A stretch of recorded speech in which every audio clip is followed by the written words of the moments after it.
Hi guys, welcome to my channel. आज मैं आपके लिए द ड्राउन्ड जायंट को एक्सप्लेन करूंगी।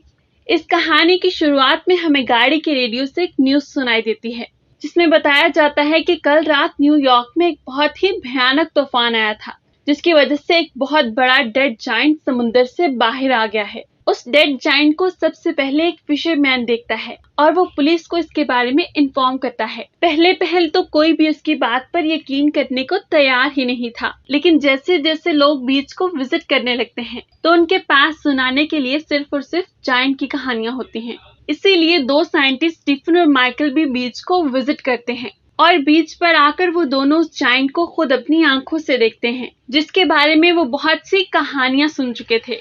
उस जायंट को देखने के लिए बीच पर बहुत सारे लोग आए हुए थे, लेकिन कोई भी उसके पास जाने की हिम्मत नहीं कर रहा था क्योंकि सभी लोग उससे डर रहे थे। लेकिन स्टीवन उस जायंट के करीब जाता है और उस जायंट को एग्जामिन करने लगता है। स्टीवन कहता है कि जायंट्स की एज के बारे में पता करना बहुत ही मुश्किल काम है, लेकिन इस जायंट को देखकर ऐसा लगता है कि ये एक यंग जायंट है। वो जायंट बहुत ज्यादा बड़ा था और उसकी बॉडी को एक ही बार में ऑब्जर्व करना तकरीबन नामुमकिन था।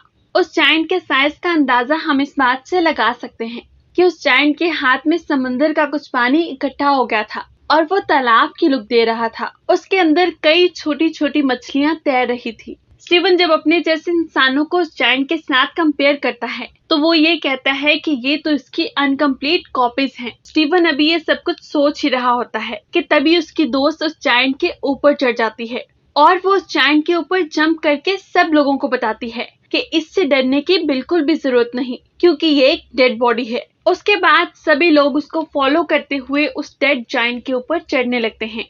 वो सभी लोग उस पर जंप करते हैं और उसके साथ पिक्चर्स बनाते हैं, लेकिन स्टीवन ना तो उसके ऊपर चढ़ता है और ना ही उस जायंट को टच करता है। स्टीवन के कोलीग्स उस जायंट के बारे में नोट्स बनाने लगते हैं और जैसे ही दिन गुजरता है उस जायंट को देखने के लिए लोग कम होते जा रहे थे और जो लोग भी उस जायंट को देखने आते थे वो उसे देखकर उसके साथ फोटोज लेते थे और वापस अपने घरों को चले जाते थे। और जब शाम होती है तो स्टीवन भी अपनी टीम के साथ वहां से चला जाता है और 3 दिन के बाद स्टीफन फिर से उस जायंट को विजिट करता है क्योंकि उसे उस जायंट में काफी ज्यादा इंटरेस्ट था। उसका कहना था कि ये जायंट जिंदा लोगों से भी ज्यादा जिंदा है। वहां पहुंचकर वो देखता है कि कुछ बच्चे जायंट के ऊपर स्लाइडिंग कर रहे हैं और कुछ आदमी उस जायंट को काटने की बातें कर रहे हैं। आज के दिन स्टीफन उस जायंट के पास ज्यादा देर रुकने का फैसला करता है क्योंकि वो उस जायंट के साथ ज्यादा टाइम स्पेंड करना चाहता था। और जैसे ही वो जायंट के पास आता है तो वो नोटिस करता है कि ये जायंट अब डिके होने लगा है। स्टीवन उस जायंट के कान पर एक लड़की को देखता है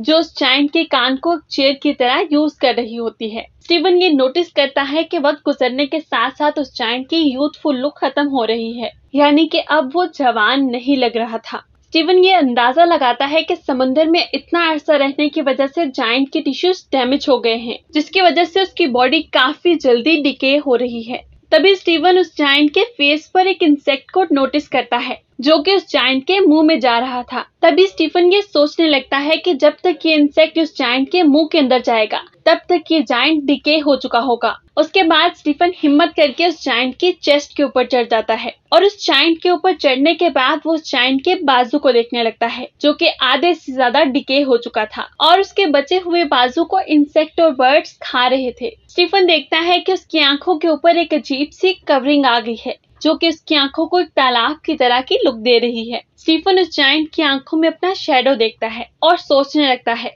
कि इस जायंट के डिके होने की तकलीफ उस तकलीफ से कम है जो कि इसे तन्हाई ने दी है। और उसके बाद स्टीफन वहां से चला जाता है। फिर नेक्स्ट टाइम जब स्टीफन उस जायंट के पास जाता है तो वो देखता है कि उसके आर्म्स और लेग्स डिके हो चुके हैं। वो देखता है कि जायंट की बॉडी की इंसल्ट की जा रही है और इंसल्ट करने वाले कोई और नहीं बल्कि ह्यूमंस थे। उसके बाद जब स्टीफन उस जायंट के पास जाता है तो वो देखता है कि उस जायंट का सर भी उतार दिया गया है। बर्ड्स और इंसेक्ट्स उसकी बॉडी को खा रहे हैं। अब सर के बगैर उसकी बॉडी कहीं से भी इंसानों जैसी नहीं लग रही थी। अब जैसे जैसे उस जायंट के बॉडी पार्ट्स कम हो रहे थे तो उसका स्टीफन के साथ रिलेशन भी कम हो रहा था जो कि उस डेड जायंट ने स्टीफन के साथ बनाया था। स्टीफन ये सब कुछ देखकर बहुत ज्यादा उदास हो जाता है और वो काफी हफ्तों तक उस बीच पर नहीं जाता। और जब वो कई हफ्तों बाद बीच पर जाता है तो वो देखता है कि जायंट की पूरी बॉडी डिके हो चुकी है, सिर्फ और सिर्फ उसकी हड्डियां बची हैं। और अब सब लोगों का उस जायंट में इंटरेस्ट खत्म हो चुका था। और कई महीने गुजरने के बाद लोग इस बात को भी भूल जाते हैं कि कभी समुंदर से कोई डेड जायंट बाहर आया था। और लोग उस जायंट की बोन्स को अपने घरों और दुकानों पर एज अ शो पीस लगा लेते हैं। एक दिन स्टीफन जब साइकिलिंग कर रहा होता है तो वो एक जगह पर जायंट के स्कल को देखता है और उसके बाद वो जायंट की बाकी बोन्स को भी ढूंढने लगता है। उस जायंट की बाकी बोन्स को म्यूजियम और सर्कस में रखा गया था।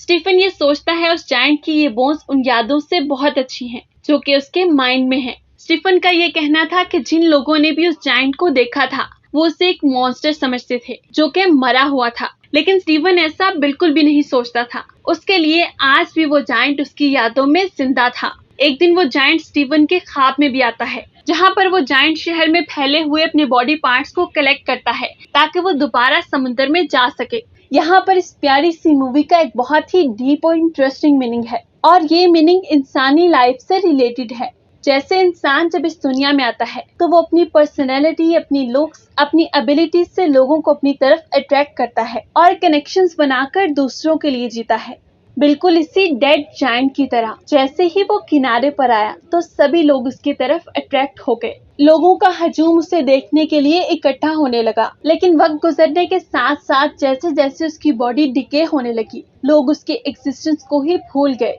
बिल्कुल ही इंसानों की तरह। जैसे जब कोई इंसान मरता है तो लोग उस पर रोते हैं, गम मनाते हैं, मगर बहुत जल्द उसे भूल भी जाते हैं और अपनी लाइफ में आगे बढ़ जाते हैं और किसी को ये याद भी नहीं रहता कि ऐसा कोई इंसान कभी एग्जिस्ट भी करता था। आई होप आपको ये मूवी पसंद आई हो। पसंद आए तो इसे लाइक जरूर कीजिएगा। Thanks for watching.